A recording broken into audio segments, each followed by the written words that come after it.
Welcome back. You're watching Sky News. We're live in Birmingham, a city which has seen 3 fatal stabbings in the space of just 12 days. The victims included 2 16-year-olds and an 18-year-old. Well, I'm joined now by Richard Cooke. He is the chair of the West Midlands Police Federation.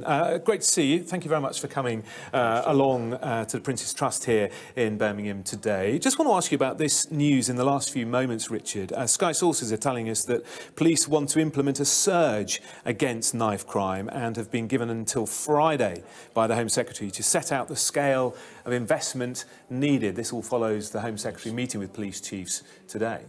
Yeah, well, as our chief has said, we've got a national emergency on our hands. Actually, I think we've had an emergency with knife crime for some time now.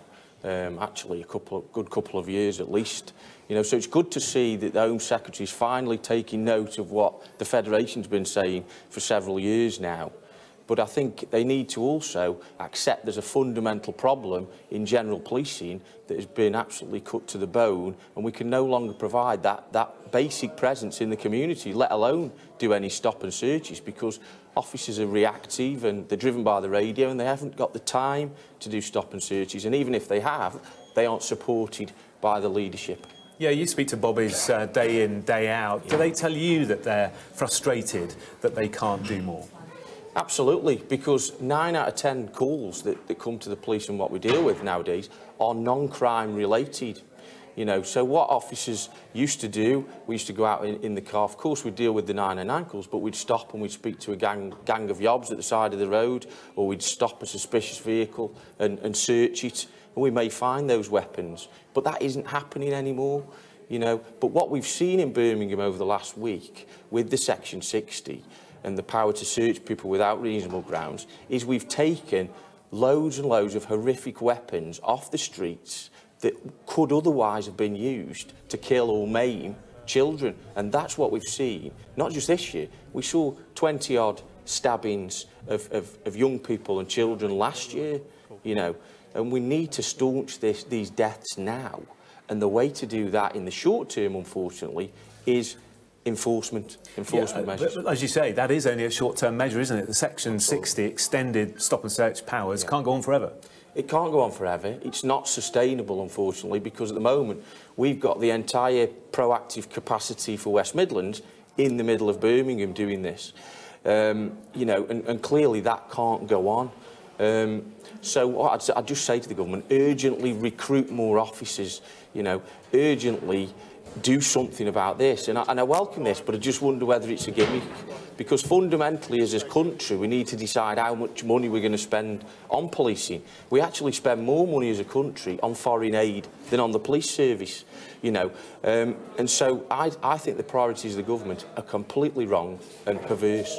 Yeah, well, the Home Secretary has said he's boosting funding by £970 million extra in the year ahead, which I'm sure many police officers will welcome. Whether it's sustainable in the long term, we don't know. Let's talk about the causes of this, because we've talked about taking knives off the streets, but why are young people carrying knives in the first place? I think that there's a number of factors, you know, family. I think some of the areas around Birmingham that we're looking at, sort of Handsworth, Aston, Lozells, these sort of areas, we have got a gang problem, we have got drug dealing problem, and perhaps the drug dealers start this off because they carry weapons to mete out punishment, to protect themselves.